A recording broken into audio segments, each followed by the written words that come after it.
আজ বিকেলের মধ্যে ফেসবুক, ইউটিউব, টিকটক চালু হচ্ছে বলে জানিয়েছেন তথ্য প্রযুক্তি প্রতিমন্ত্রী জুনায়েদ আহমেদ পলক। জানান, ফেসবুক, টিকটক এর স্পর্শকাতর কন্টেন্ট সরিয়ে নিতে ফেসবুক, টিকটক প্রতিনিধিদের সাথে ভার্চুয়াল বৈঠকে আহ্বান জানানো হয়েছে। দুপুরে আগারগাঁওয়ে সাংবাদিকদের এসব কথা জানান তিনি। এ সময় তিনি বলেন, ইউরোপ, আমেরিকার মতো বাংলাদেশেও কমিউনিটি স্ট্যান্ডার্ড মেনে চলতে হবে। কন্টেন্ট শেয়ারের বিষয়ে বাংলাদেশে বৈষম্য না করার আহ্বান জানান তিনি।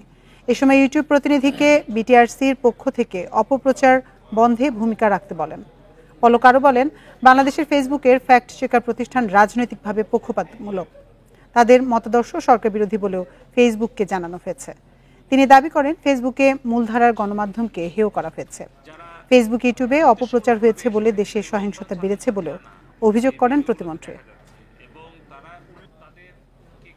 বাংলাদেশে ফেসবুককে যেই ফ্যাক্ট চেকিং ফার্ম হেল্প করে, যে লিগ্যাল ফার্ম হেল্প করে, তারা মোটিভেটেড এবং তাদের ব্যক্তিগত মতাদর্শ এবং তাদের কার্যক্রম এবং প্রকাশ্যে তাদের যে অবস্থান এবং বিভিন্ন পাবলিক স্টেটমেন্ট, সেখানে দেখা গেছে যে তারা রাজনৈতিক সংগঠনের সমর্থক এবং তাদের কর্মকাণ্ড, অতীত কর্মকাণ্ড, বর্তমান কর্মকাণ্ড সবকিছুই তারা সরকার বিরোধী, দেশ বিরোধী।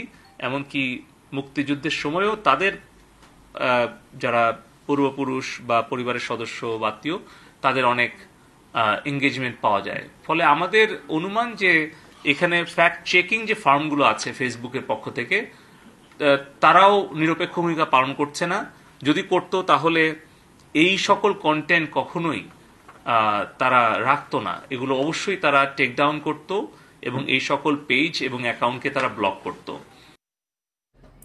এ নিয়ে আরো জানাতে বার্তা কক্ষ থেকে আমাদের সাথে যোগ দিচ্ছেন সহকর্মী মাহমুদুল হাসান। মাহমুদুল হাসান, বিকেলেই তো ফেসবুক, টিকটক চালু হচ্ছে, কখন থেকে চালু হবে, নির্ধারিত সময়সূচি জানানো হয়েছে কিনা, আর অপপ্রচার বন্ধের আহ্বানে সামাজিক যোগাযোগ মাধ্যমগুলোর মনোভাব জানা গেছে কিনা?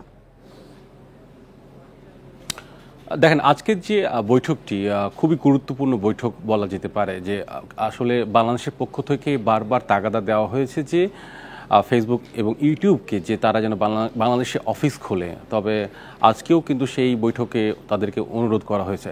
আজকে মূলত তিনটি প্ল্যাটফর্মের সঙ্গে বৈঠক ছিল, এক মেটা, ইউটিউব এবং টিকটক। তবে তিনটি প্ল্যাটফর্মের মধ্যে শুধুমাত্র টিকটক সশরীরে এসে তারা জবাব দিয়েছে। অন্যদিকে ফেসবুক বা মেটা তারা ভার্চুয়ালি তারা মিটিং করেছে এবং একই সঙ্গে তারা গতকাল রাতে তারা চিঠি জবাব দিয়েছে বা ইমেলের জবাব দিয়েছে। অন্যদিকে ইউটিউব কিন্তু আসেনি। তারা যেটি বলেছে তারা ভবিষ্যতে আবার মিটিং করতে চায়।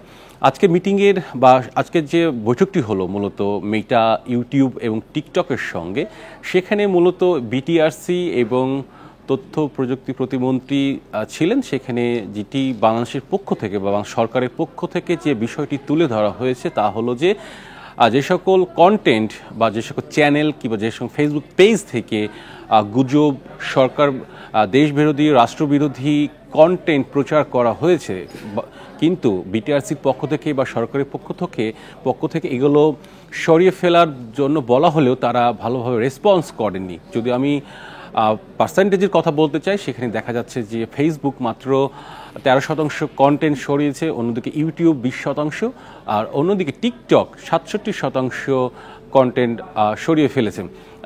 একই সঙ্গে ব্রিফিংয়ে, অর্থাৎ সেই বৈঠকের পর ব্রিফিংয়ে তথ্য প্রযুক্তি প্রতিমন্ত্রী যেটি বলেছেন যে টিকটকের যে আচরণ তারা সন্তুষ্ট, তবে আজকের যে বৈঠকটি ছিল সেখানে ফেসবুকে বা মেটার কাছে তারা অসন্তুষ্টির কথা জানিয়েছেন যে দেশের আইন, সংবিধান মেনে কিংবা মেটার বা ফেসবুকের বা ইউটিউবের যে কমিউনিটি স্ট্যান্ডার্ড, সেই স্ট্যান্ডার্ড তারা নিজেরাই মানছে না বলে আজকে অভিযোগ করা হয়েছে এবং তাদেরকে জানানো হয়েছে।